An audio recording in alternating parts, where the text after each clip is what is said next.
aussi. Mais enfin, aujourd'hui, c'est exceptionnel parce que le stockfish est meilleur quand il est fait la veille pour le lendemain. Bon, maintenant, tant pis.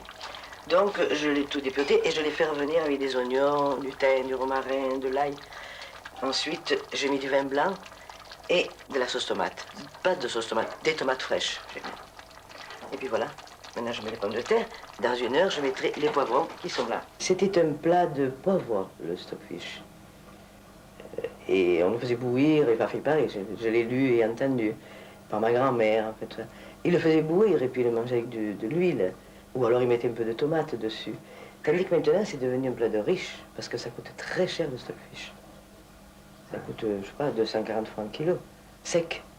Maintenant, vous ne vous rendez pas compte. Mais dans le Vieux-Nice, il y avait des petites boutiques, ou même grandes boutiques, où ils vendaient la morue séchée qui pendait et ça sentait. Ils vendaient les olives, mais comme ça, devant vous, la conserve devant vous. Et c'était magnifique, toutes ces odeurs. Alors vous avez scié les stockfish, mais est-ce que vous cuisinez vous aussi ou c'est que votre femme? Non, c'est-à-dire que moi je le goûte, je donne des idées. Je suis toujours le témoin d'un plat. Lorsqu'on est niçois, on est un peu macho aussi? Non, c'est-à-dire que pour être niçois, il faut manger niçois.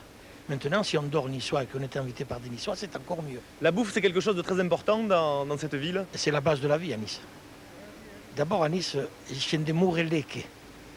C'est-à-dire qu'on est très difficile et très agréable à voir manger. On aime.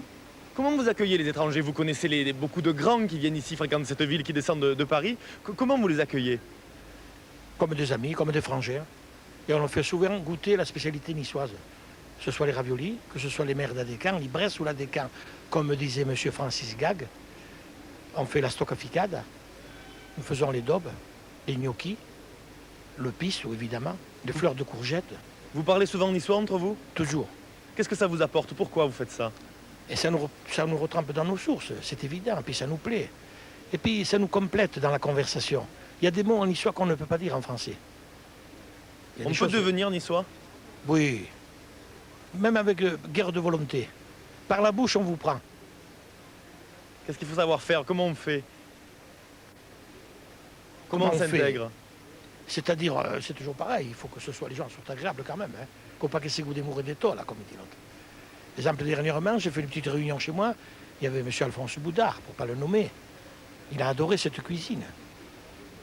Et puis il faut dire que vous êtes aussi un grand ami de Louis Nucera, et je voudrais rappeler que lorsqu'il a écrit, c'est son avant-dernier livre, je crois, La chanson de Maria, le livre vous est dédié. On va maintenant aller découvrir le groupe Nice à la Belle avec un divertissement. Vous allez voir, vous allez reconnaître plein d'airs traditionnels de Nice.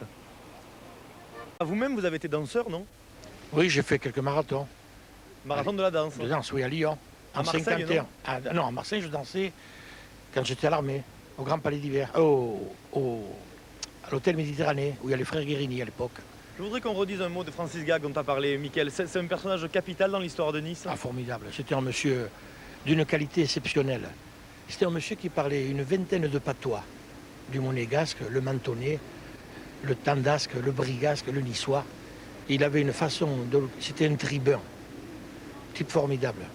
C'est un type qui m'a perfectionné en niçois parce qu'à un moment donné, il m'avait parlé du téléphone. À l'époque, le téléphone n'existait pas. Et ici, à l'Académie, on dit toujours le tiraphone. Alors que Francis Gag avait imaginé, mais alors c'était formidable, l'ou parle à l'heure. J'ai trouvé ça fantastique. Comment ça se passe justement, vous qui parlez niçois toute la journée, les mots modernes, les mots qui n'existaient pas à l'époque où on parlait cette langue, magnétophone, vous parliez de téléphone, les ordinateurs, comment vous les traduisez tous ces mots? Et comme on nous l'a dit, hein, parce que moi je parle le niçois de carrière, hein. Je ne parle pas le niçois littéraire. Hein. Parce que quand je vais en faculté là-haut, que j'écoute, parce que des fois je vais dans les grandes classes là-haut, et que je parle le niçois, ils sont étonnés par le niçois que je parle moi. Moi j'ai un niçois un peu argotique, je l'ai appris dans la rue.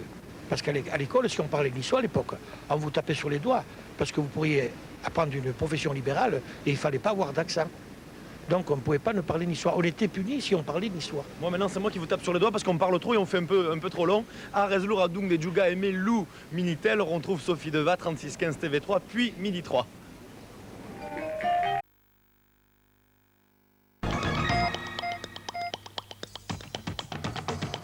Moi je suis un Européen convaincu, donc c'est la future Assemblée, il faut voter, c'est tout ce que j'ai à dire. Un geste citoyen boudé par les Niçois, 61,5 européens.